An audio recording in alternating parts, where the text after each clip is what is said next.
Assalamualaikum warahmatullahi wabarakatuh.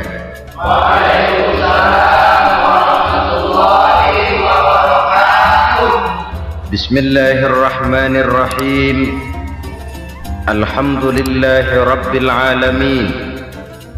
Wassalatu wassalamu ala asyrafil anbiya'i wal mursalin Sayyidina wa maulana Muhammadin wa ala alihi wa sahbihi ajma'in, amma ba'du. Saudara-saudara kaum muslimin rahimakumullah, sebagai bangsa kita tengah menghadapi berbagai bencana, baik di bidang ekonomi maupun di bidang politik. Adalah potret kehidupan sehari-hari. Kita menyaksikan peristiwa-peristiwa yang memilukan dan memalukan. PHK terjadi di mana-mana, pengangguran meningkat, harga-harga membumbung tinggi, daya beli rakyat semakin lemah. Sementara di bidang politik, kejadian-kejadian memberikan indikasi bahwa persatuan dan kesatuan kita sebagai bangsa dewasa ini tengah berada dalam ujian yang berat. Pada jumpa kita kali ini, tanpa bermaksud untuk mencari kambing hitam dari bencana yang kita hadapi, saya ingin menyampaikan sebuah hadis yang diriwayatkan oleh Imam At-Tabarani dari Ibnu Abbas, bahwa Rasulullah sallallahu alaihi wasallam bersabda, "Khamsun bi khamsin." Ada 5 perkara yang dapat menimbulkan 5 macam bencana. Mari kita renungi hadis ini satu demi satu sebagai bahan introspeksi buat kita semua dalam menghadapi bencana yang tengah berlaku sekarang ini. Yang pertama, ma naqasa qaumul ahda illa sullita alaihim aduwwuhum. Apabila suatu kaum sudah mengingkari janjinya, maka mereka pun akan dikuasai oleh musuh-musuh mereka. Sederhana saja nampak kalimat dalam hadis ini. Apabila orang sudah mengingkari janji, mereka akan dikuasai oleh musuh-musuh mereka sendiri. Dan musuh kita yang paling utama saat ini adalah kemiskinan dan kebodohan. Kenapa itu terjadi? Karena kita mengingkari janji kita sendiri.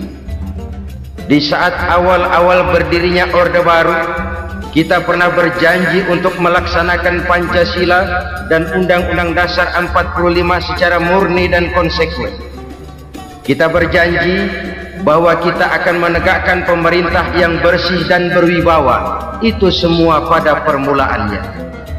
Waktu demi waktu berjalan, kita lupa dengan janji yang kita ucapkan itu. Ketuhanan yang Maha Esa kita ucapkan, tapi kesetanan yang luar biasa yang kita lakukan. Kemanusiaan yang adil dan beradab yang kita dengungkan, tetapi kemanusiaan zalim dan biadab yang kita praktekkan.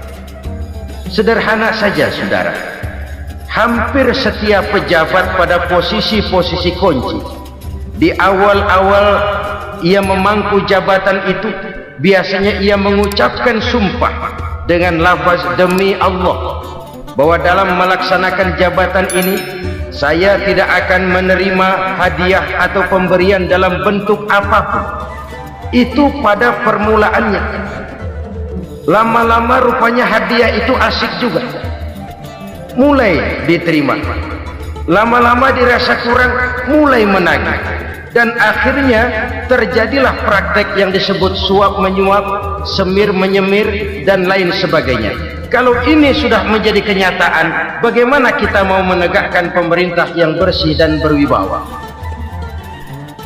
Undang-Undang Dasar 45 menyatakan bahwa bumi, air, dan seluruh kekayaan negara dikelola oleh negara bagi sebesar-besar kemakmuran rakyat. Yang terjadi adalah bahwa kita merasa mewakili rakyat untuk menikmati harta dan kekayaan negara, sehingga rakyat banyak tidak bisa ikut menikmatinya.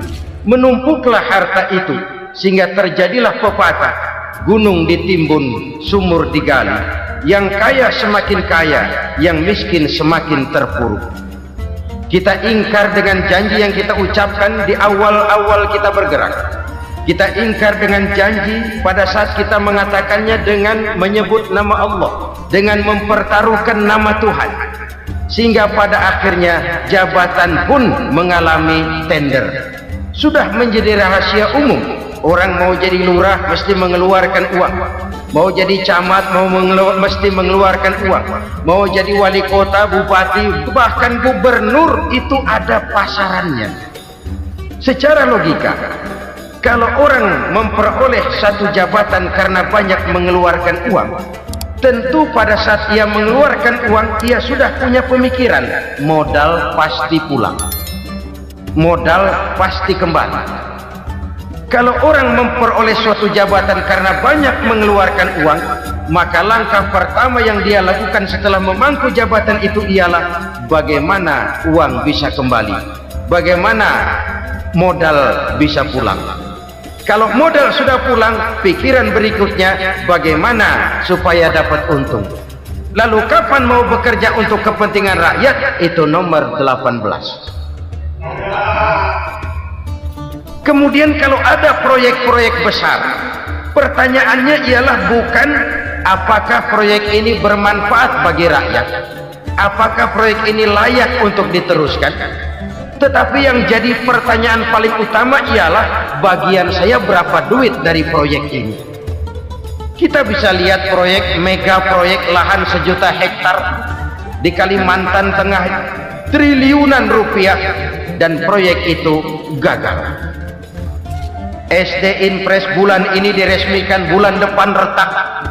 Jembatan-jembatan bulan ini gunting pita, bulan depan runtuh. Kita ingkar dengan janji. Kita berkata kita bekerja untuk kepentingan rakyat, tapi kita tidak pernah mengenal rakyat itu. Apabila suatu kaum sudah mulai mengingkari janji, maka mereka akan dikuasai oleh musuh-musuh mereka. Akibatnya tersusunlah barisan-barisan sakit hati yang makin lama makin menjadi bola salju, menggelinding membesar, dan kemudian terjadilah hal-hal yang tidak kita inginkan lagi. Apabila suatu kaum sudah mengingkari janji, maka mereka akan dikuasai oleh musuh-musuh mereka. Ini penyebab bencana yang pertama. Kita tidak konsekuen. Tadinya kita dengan lantang teriak-teriak berantas korupsi, ganyang korupsi. Pada waktu kita belum mendapat kesempatan. Setelah kita naik punya kesempatan, rupanya korupsi enak juga dirasa. Terjadi pergeseran nilai, orang luntur, kehilangan idealisme awal. Lalu untuk menghibur-hibur diri, menutup-nutup kesalahan, kita gunakanlah pepatah bahwa tidak ada gading yang tak retak, bahwa kita harus mikul dur mendem jero. Itu semua cuma sebagai dalih agar kesalahan kita tidak dibicarakan orang lain. Padahal kita sendiri yang mengingkari janji, kita yang keluar dari komitmen awal kita. Kita berjanji melaksanakan Pancasila dan Undang-Undang Dasar 45 dengan murni dan konsekuen. Kita berjanji untuk menegakkan pemerintah yang bersih dan berwibawa. Namun dalam kenyataannya itu tidak kita laksanakan dengan sebagaimana mestinya. Kita bergeser, kita mengalami proses degradasi, peluncuran nilai, dan akhirnya terbentuklah barisan-barisan sakit hati yang semakin lama semakin membesar itu. Kita harus introspeksi. Memang kalau zaman sedang susah, biasanya kambing hitam laris, tukang kompor gentayangan. Itu dari dulu selalu mencari kambing hitam. Karena itu kita tidak bicara orang, kita tidak bicara siapa yang salah, kita bicara sistem, dan sistem itu bisa mengena siapa saja. Kalau orang sudah mulai mengingkari janji, bergeser dari komitmen awal, itu sudah mulai ya mengalami proses peluncuran, proses degradasi. Ini penyebab yang pertama. Kita tidak lagi konsekuen bahwa bumi, air, sumber daya alam adalah milik negara, dikuasai oleh negara, digunakan bagi sebesar-besar kemakmuran rakyat. Ternyata rakyat yang makmur itu tidak merupakan gambaran yang menyeluruh dari rakyat kita. Undang-undang dasar kita menganut ekonomi kekeluargaan, tapi yang kita praktekkan adalah ekonomi keluarga. Kalau bukan keluarga nggak dapat proyek, kalau bukan keluarga nggak dapat macam-macam. Kekeluargaan kita rubah menjadi keluarga, timbullah penyakit nepotisme. Kita bergeser, kita ingkari janji, dan kita anggap kita atasnamakan rakyat. Rakyat cuma sekedar jadi address, rakyat cuma sekedar jadi alamat, tetapi kehidupan mereka tidak banyak berubah dan tidak banyak terangkat. Kaum muslimin rahimakumullah, ini penyakit yang pertama, penyebab bencana yang pertama. Yang kedua kata Nabi, wa ma hakamu bighairi ma anzalallah. Apabila hukum yang diterapkan sudah tidak lagi bersumber dari hukum Allah, illa fasya fihimul faqru, maka akan bertebaranlah kemiskinan di mana-mana. Ini artinya apa? Apabila hukum tinggal sebuah stempel, apabila hukum sudah diatur menurut kepentingan, apabila hukum sudah tidak lagi ditegakkan secara adil, maka kemiskinan merambah di mana-mana. Hukum diatur menurut selera orang yang sedang berkuasa, maka yang benar bisa jadi salah, yang salah bisa jadi benar. Hukum dalam kenyataan hidup berlaku seperti pisau. Pisau itu kan saudara lihat, yang namanya pisau dimanapun itu tajamnya ke bawah, ke atas tumpul.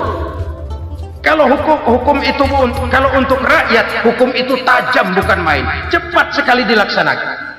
Tapi giliran menengah ke atas, yang gedean dikit berbuat salah, hukum tumpul. Hukum pura-pura tidak dengar, akibatnya terluka rasa keadilan rakyat. Satu kasus rakyat diam, dua kasus rakyat diam, tiga kasus rakyat diam, kasus terakumulasi di hati rakyat, luka rasa keadilan, dan itu menjadi sumber bencana. Penjarahan kita tidak setuju itu, tapi kita harus melihat kausalnya. Itu kan tidak berdiri sendiri, itu kan karena terlukanya rasa keadilan rakyat, melihat kesempatan ini tidak merata. Kalau rakyat ini yang ngajukan kredit ke bank, walaupun jumlahnya cuma jutaan, ratusan ribu, susahnya 17 setan. Tapi ada orang-orang tertentu yang agunannya palsu, jaminannya palsu, bawa kata belece, bukan cuma miliaran, triliunan kredit bisa keluar. Terluka rasa keadilan, hilangnya kesempatan. Rakyat cuma dapat kesempitan, jarang dapat kesempatan. Dari lukanya rasa keadilan ini, memang ya entah lipstick, entah basa-basi, dibentuklah tim ini, dibentuklah badan pengawas ini, dibentuklah tim ini. Kalau membentur tahu, hancur tahu. Tapi kalau tim yang dibentuk membentur karang, bukan karangnya yang hancur biasanya, timnya yang bubar. Kenapa? Yang dibentur batu karang yang sangat keras. Kita main-main dengan hukum, kita tidak konsekuen dengan hukum, luka rasa keadilan, dan itu terakumulasi. Edi Tamsil, rakyat tahu, terakumulasi, menguap begitu saja. Kasus-kasus lain rakyat tahu, menguap begitu saja. Ketidakadilan terakumulasi, mengendap di hati rakyat, menunggu ledakan. Pada saat sumbu meledak, rakyat tidak bisa dibendung lagi. Oke, kita tidak setuju dengan penjarahan, tapi jangan melihat itu sebagai peristiwa yang berdiri sendiri. Kenapa itu terjadi? Kausalnya kenapa? Oke, kita tidak setuju memang, tapi yang dijarah oleh rakyat kan memang cuma untuk perut. Yang dijarahkan beras, yang dijarahkan televisi, yang dijarahkan kulkas yang masih bisa dihitung, yang memang real untuk kebutuhan rakyat. Penjara-penjara berdasi kepala botak yang menguras uang rakyat habis-habisan, enak saja melenggang dalam kehidupan ini. Makin terluka rasa keadilan rakyat. Apabila hukum yang diterapkan sudah menyimpang dari keadilan yang diajarkan Allah, fasyafihimul fakru, bertebaranlah kemiskinan. Aneh, memalukan, memilukan. Sebuah negara agraris yang katanya pulaunya hijau royo-royo, gemari palau jenawi toto tentem kertora harjo, yang tahun 93 pernah mendapat penghargaan dari FAO, Badan Pangan Sedunia, sebagai negara yang berhasil dalam swasembada pangan. Sekarang ini kita terpaksa betul beli beras dari Vietnam, beli beras ke Kamboja, beli kedelai dari Kamboja. Kenapa? Lahan sawah kita habis ditanami pabrik.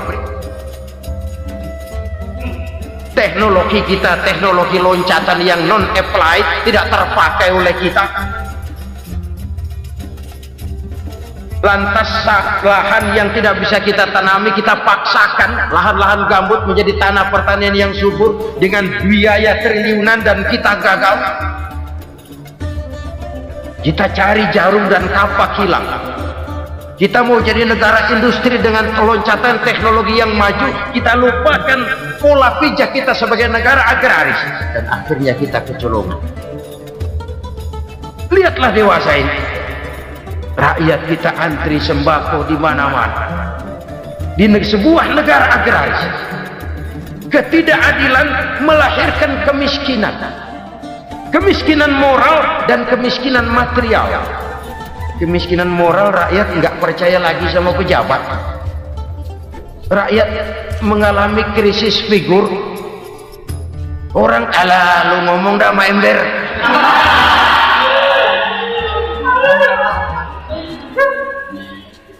Penataran yang menghabiskan biaya miliaran itu melahirkan pejabat-pejabat korup. Pengawasan yang menghabiskan biaya miliaran itu ternyata impoten, mandul. Kemiskinan moral.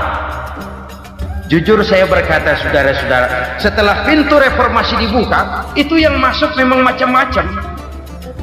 Ada yang memang punya tujuan murni, konsekuen, dan punya konsep. Ada yang nunggu di tikungan, begitu mobil lewat nyamber pintu, berangkat ikut reformasi. Ada yang memanfaatkan momentum, mumpung, untuk nyampein unek-unek, ngerti enggak, pokoknya ngomong. Sehingga keadaan semakin rancu, kebingungan semakin menjadi-jadi, masalah yang paling urgen tidak terselesaikan. Sekarang ini orang berpikir mendingan jadi pala ular daripada jadi buntut macan. Buntut macan memang hebat macan, tapi kalau buntutnya cuma ugel-ugel di belakang buat apa? Mendingan jadi pala ular, kecil juga nyaplok. Artinya ya biar kecil juga kalau punya partai kan gagah. Lalu rame-rame bikin partai kayak bikin arisan. Orang makin mengalami dislokasi.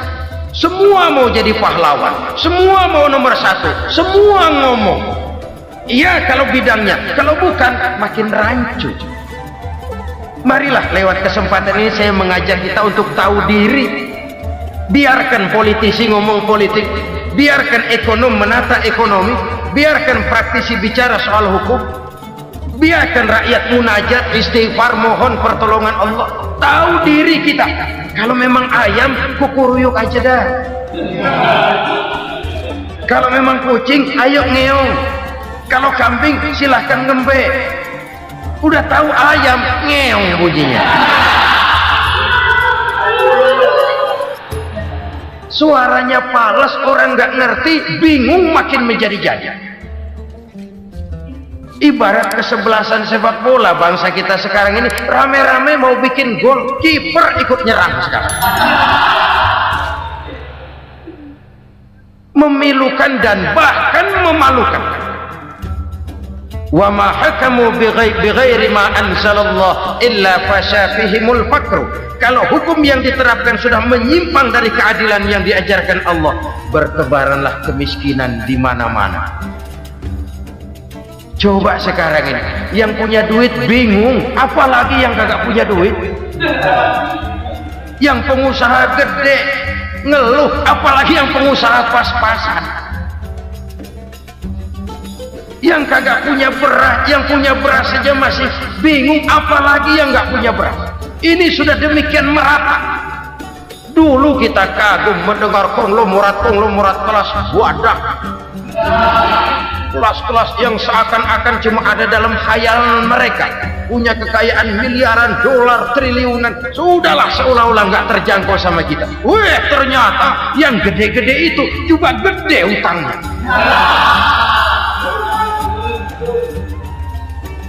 Dan rontok satu demi satu. Ternyata rakyat selama ini cuma dialamatkan, cuma dijadikan address. Rakyat yang tidak banyak ngerti persoalan ini harus menanggung hidup ini begini berat, harus menanggung beban hidup ini begini tinggi. Daya beli semakin lemah, semakin terpuruk dan terpuruk, sedang keadaan belum juga banyak berubah. Yang hutang sama luar negeri itu kan bukan rakyat kecil, Ciano. Yang banyak nyimpen dolar juga kan Ciano. Rakyat kecil bocah kampung mah jangankan nyimpen dolar, ngelihat juga tumben. Kemana kita mesti bercermin? Sekali lagi saya mengatakan maaf, kita tidak bermaksud mencari kambing hitam. Karena itu kita tidak bicara orang, kita bicara sistem, kita bicara keadaan. Beginilah yang dikatakan Nabi, penyebab timbulnya bencana, hukum yang ditegakkan tidak lagi berorientasi kepada keadilan, tapi berorientasi kepada kepentingan. Akhirnya bentuk hukum seperti pisau, tajam ke bawah, tumpul ke atas. Hukum cuma buat rakyat kecil, tetapi kelompok menengah ke atas kadang-kadang kebal dari perlakuan hukum. Maka bertebaranlah kemiskinan. Iya, kemiskinan moral berupa lukanya rasa keadilan. Kalau rasa keadilan terluka, orang kan nunggu kesempatan, saudara. Iya, dia nggak bisa ngomong, iya, dia nggak sanggup action, iya, dia nggak bisa tunjuk rasa, tapi hatinya kan kapan ada kesempatan, kapan ada waktu, tunggu. Hatinya mesti begitu, sehingga begitu ada kesempatan terjadilah hal-hal yang tidak terhindarkan. Dan itu ekses, bukan reformasi. Jangan seperti sebuah dialog saya dengan seorang abang beca. Saya bertanya, bang, ya, abang tahu nggak reformasi? Tahu, Ustaz. Apa? Pembakaran. Terus penjarahan, lalu perkosaan. Itu reformasi. Itu yang saya lihat. Itu yang dia lihat. Saya tentu tidak menyalahkan abang beca kita, karena memang itu yang dia lihat dan sejauh itu wawasannya. Tapi ini indikasi bahwa banyak rakyat kita yang belum bisa menggunakan kebebasan secara bertanggung jawab. Padahal kebebasan tanpa tanggung jawab tirani. Sebuah contoh gampang-gampangan. Saya beli radio, saya setel di kamar saya, lalu saya bilang, ini radio gue.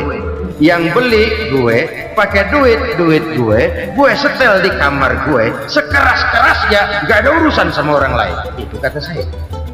Tetapi tetangga saya sebelah rumah kan boleh juga ngomong begitu. Kata tetangga saya, ini mata gue, yang ngantuk gue tidur di kamar gue, kenapa suara radio lu nyampe kemari? Artinya apa ini? Kebebasan saya nyetel radio dibatasi oleh kebebasan tetangga saya yang mau tidur. Tidak ada kebebasan mutlak tanpa tanggung jawab, kembali akan melahirkan tirani, kembali akan melahirkan pemaksaan kehendak. Dan itu lagi-lagi bukan demokrasi. Saudara-saudara kaum muslimin rahimakumullah, ini penyakit yang kedua, lukanya rasa keadilan, terutama di kalangan rakyat kecil. Itu mengendap menjadi akumulasi dan menunggu giliran kapan bisa dimuntahkan. Dengan kata lain, rakyatnya udah banyak banget makan yang perutnya jadi enak, nyelam, kapan nunggu muntahnya. Udah begini banyak akumulasi yang mereka pendam di perut ini, sehingga ketika terjadi kesempatan itu sudah tidak terkendalikan lagi. Kita out of control. Saya tidak mentolerir sikap-sikap kekerasan. Bahkan saya lebih cenderung bahwa kalau di rumah kita banyak tikusnya saja racuni, jangan rumah dibakar. Bahwa ada korupsi, ya, ada kolusi, memang ada nepotisme, tentu. Tetapi tikusnya saja racuni, jangan rumah dibakar. Masa mau ngusir tikus bakar rumah? Tikusnya lari, tikusnya selamat, rumahnya ewes-ewes.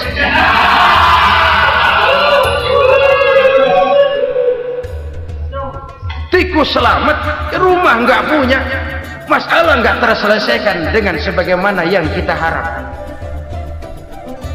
Kita sepakat ini negara hukum, dan di hadapan hukum semua manusia itu sama.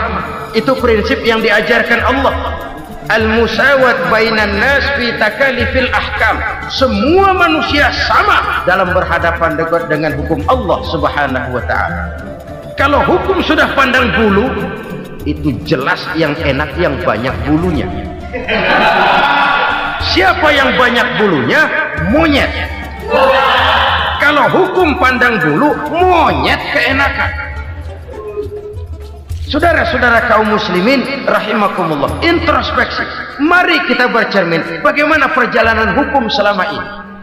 Kalau introspeksi ini kita temukan, lalu ada upaya untuk memperbaiki diri. Jangan menggunakan tak ada gading yang tak retak, mikul duwur mendem jero untuk menutup-nutupi kesalahan orang. Padahal kesalahan itu sedemikian besar. Padahal rakyat kita tiap hari antri sembako. Ada yang sehari sekali makan, ada yang makan sudah bercampur tiwul, ada yang nasi sudah dicampur pisang, balik jadi orok lagi. Macam-macam upaya rakyat untuk menangsal perut ini. Lalu rakyat ditenang-tenangkan, lebih baik puasa Senin Kemis sambil menghadapi krisis ekonomi. Kenapa rakyat yang disuruh puasa? Kenapa bukan pejabatnya yang puasa lebih dulu untuk kemakmuran rakyat? Kalau rakyat yang memang perutnya udah gepeng disuruh puasa, makin krempeng perut. Artinya pejabat harus punya sense of politics.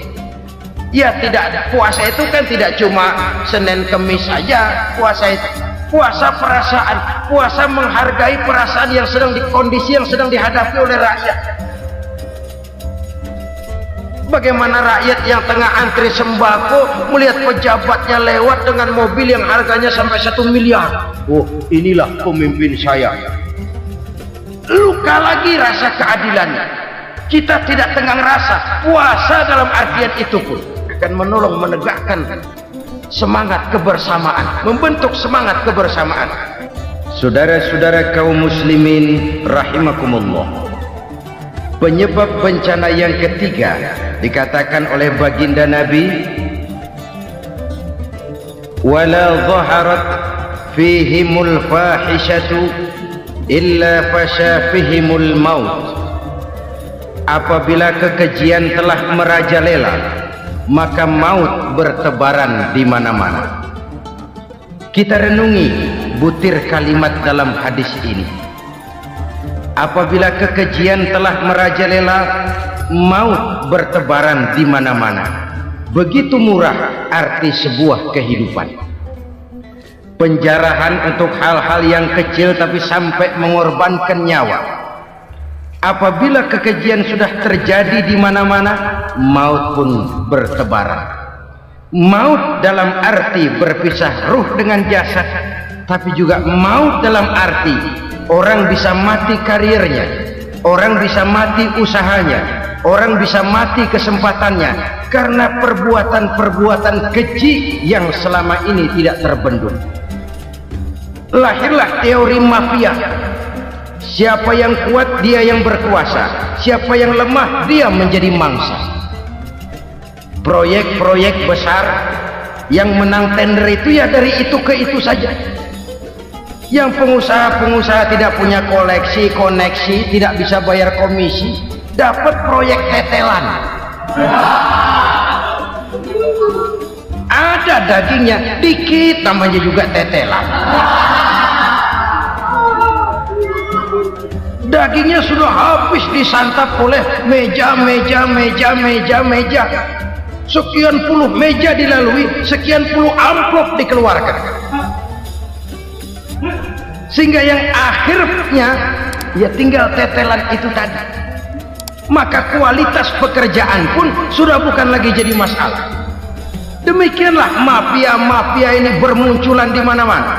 Di pengadilan terkenal mafia pengadilan. Hukum bisa dibeli, hukum bisa dipesan menurut kebutuhan sponsor. Mafia peradilan, mafia politik, mafia ekonomi, bahkan mafia agama yang menggunakan agama sebagai kedok, menggunakan agama sebagai dalih, menggunakan agama sebagai topeng untuk melancarkan maksud-maksud politiknya pun tidak tertutup kemungkinan. Apabila kekejian telah merajalela, maut bertebaran di mana-mana. Korupsi, kolusi, nepotisme itu bagian dari kekejian. Kita selama ini kalau mendengar maksiat, itu yang terbayang cuma judi, mabuk, zina, ya itu maksiat. Tapi korupsi, kolusi, nepotisme itu juga maksiat dalam bentuk lain. Kalau ini sudah bertebaran, maka maut terjadi di mana-mana. Jangan bayangkan cuma mati orangnya, itu sih kewajiban. Yang menyakitkan itu orangnya masih hidup tapi dibikin mati, karirnya mati. Kenapa? Karena yang diperlukan bukan cuma orang pinter tapi orang taat. Biar pinter, kalau nggak taat minggir. Biar bodoh, kalau taat bisa nyenangin atasan, bisa nyemur. Kumaha juragan wae ayo nama. Itu yang kadang-kadang dapat penghargaan. Tidak ada prestasi kerja kecuali bikin senang orang di atas. Kita lihat di desa-desa jalan rusak. Kalau ada berita pejabat anak mau turun, jalan rata sekali. Sampai tanah dari mana aja dikeruk buat ngeratain tuh jalan. Pejabat pulang legok lagi jalanan. Katanya kita kerja buat rakyat, nyatanya kita cuma melayani atas. Kenapa? Terjadi lingkaran setan. Seperti kata lagu Dul Sumbang itu. Mahasiswa takut sama dosen, dosen takut sama dekan, dekan takut sama rektor, rektor takut sama menteri, menteri takut sama presiden, presiden takut sama mahasiswa. Lah muter balik lagi, lingkaran setan, lingkaran setan. Saudara-saudara kaum muslimin rahimakumullah, kekejian yang merajalela, praktek-praktek mafia yang tertuang dalam kehidupan sehari-hari menyebabkan orang mati karirnya, jasad masih hidup, karir mati, itu menyakitkan. Mati bisnisnya. Rakyat kecil pernah senang ketika cengkeh booming, harganya bagus, rakyat banyak yang pergi haji. Lalu mau ditata, lahir tata niaga cengkeh, malah amburadul. Harga cengkeh jatuh, petani cengkeh kecil menjerit. Siapa yang untung? Segelintir orang. Masihkah kita pakai atas nama rakyat untuk kepentingan nasional, padahal yang nyanyi cuma segelintir orang? Masihkah kita mau bohongi rakyat ini dengan mobil nasional tapi bikinan Korea? Masihkah kita mau bermain verbalisme, bermain kata? Ini sebuah masa lalu yang tidak perlu terulang lagi untuk masa-masa yang akan datang. Kekejian merajalela, orang mati karir, bisa mati usaha, mati bisnis. Usahanya maju, dirangkul, hancur. Usahanya maju, dipukul, hancur, tenggelam. Bahkan yang memilukan dan memalukan badan-badan usaha milik negara itu dikebiri sedemikian rupa sehingga tidak menghasilkan hal-hal yang bermanfaat buat negara. Saudara-saudara kaum muslimin rahimakumullah, kalau nafsu yang sudah mengatur itu semua, maka kekejian pun merajalela. Orang sudah pakai teori mafia, yang kuat dia yang menang, yang kuat dia yang berkuasa, yang lemah silakan minggir di sudut-sudut kehidupan.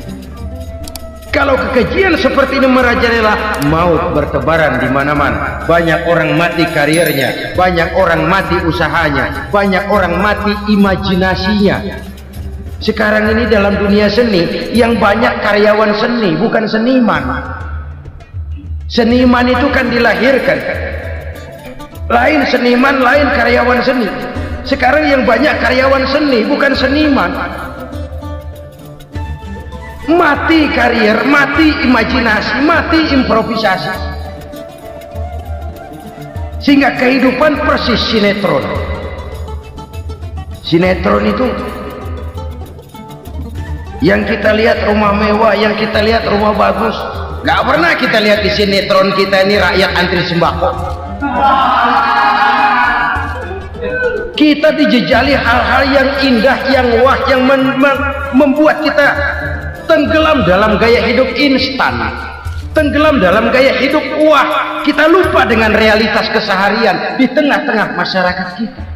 Lahirlah kelompok-kelompok selebritis, dibesarkan oleh berbagai media. Selebritis pilek aja masuk koran, pilek.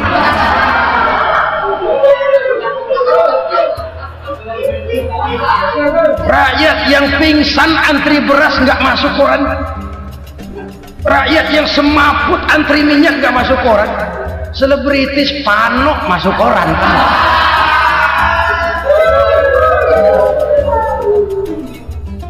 Kita besarkan hal-hal kecil, kita kecilkan hal-hal besar. Kenapa? Kita mengejar oplah, kita profit oriented, tidak lagi berorientasi kepada realitas hidup yang kita hadapi ini. Kalau kekejian sudah merajalela, kata Nabi, maka maut bertebaran di mana-mana. Maut dalam artian maut, coba lihat sekarang begitu murah nyawa. Karena 1000 perak orang mau nusuk bunuh, karena beras seliter orang hilaf. Begitu murah kehidupan. Tapi kekejian dalam bentuk korupsi, kolusi, nepotisme, kekejian dalam bentuk itu mematikan karir, mematikan bisnis, mematikan imajinasi, mematikan kreativitas. Itu juga maut dalam bentuk lain akibat kekejaman lain. Ini penyebab yang ketiga. Yang keempat, penyebab bencana menurut baginda Rasul, wala tuffiful mikyala illa muni'un nabat. Apabila timbangan sudah dicurangi, maka tercegahlah tumbuh-tumbuhan. Apabila timbangan sudah mulai curang, maka terjadilah musim paceklik. Apabila bisnis sudah bergaya mafia tadi itu, kecurangan-kecurangan terjadi, tender di balik pintu, Yang dimenangkan cuma kelompok-kelompok yang bisa memberikan presentasi yang besar. Muni'un nabat, terjadilah paceklik. Paceklik, panen gagal, wereng, ya wereng. Kemarau panjang, it's okay. Air sulit, iya. Tetapi kan semua itu ada yang ngatur. Kemarau ada yang ngatur, belalang itu ada yang ngatur, air itu juga ada yang ngatur. Yang ngatur itu yang serba maha. Kalau ia murka melihat kecurangan timbangan, Allah itu kalau murka kan gampang saja, tinggal komandoin balang, lang, hancurin pesawat. Konvoy belalang, konvoy. Allah tinggal ngutik angin El Nino, mampir lo ke Indonesia. Hujan nggak turun-turun, kemarau panjang. Jadi kalau musim kemarau kan namanya anginnya El Nino. Kalau musim hujan anginnya namanya La Nina. Cakep namanya, kejem orangnya. Saudara lihat Cina sekarang sedang kena La Nina. Banjir besar, ribuan orang meninggal. Dia mah ribuan mati kagak berasa, rakyatnya miliaran. Bangladesh lagi ngalami La Nina, India lagi ngalami La Nina. Angin, hujan, kemarau, belalang itu kan ada yang ngendaliin. Kuncinya bukan di belalangnya, kuncinya bukan di peredaran matahari berputar, kuncinya di atas yang mengatur semua itu. Kalau timbangan sudah mulai curang, pengusaha sudah nggak mau jujur, apa enggak bikin perut jadi mual. Begitu rakyat antri sembako pingsan nggak dapat beras, sementara beras ditumpuk-tumpuk sampai membusuk. Kemana hati nuraninya? Kemana akal pikirannya? Kemana mereka yang berbuat atas nama rakyat tapi melihat rakyat susah tidak tergerak hatinya? Saudara-saudara kaum muslimin rahimakumullah, sekian dulu jumpa kita kali ini. Mudah-mudahan yang saya sampaikan dari hadis riwayat Imam Tabrani ini menjadi bahan introspeksi buat kita semua. Tidak akan seorang muslim jatuh dua kali di tempat yang sama. Semua merupakan pelajaran untuk kita jadikan introspeksi guna menata hari esok yang lebih baik daripada hari ini. Reformasi harus terus berlanjut, tidak bisa dan tidak perlu dikendalikan, tapi harus tetap dengan landasan akhlakul karimah sesuai dengan budaya kita sebagai bangsa. Terima kasih atas perhatian saudara, mohon maaf atas segala kekurangan. Jumpa lagi lain kesempatan insyaallah. Usikum wa nafsi bitaqwallah. Assalamualaikum warahmatullahi wabarakatuh.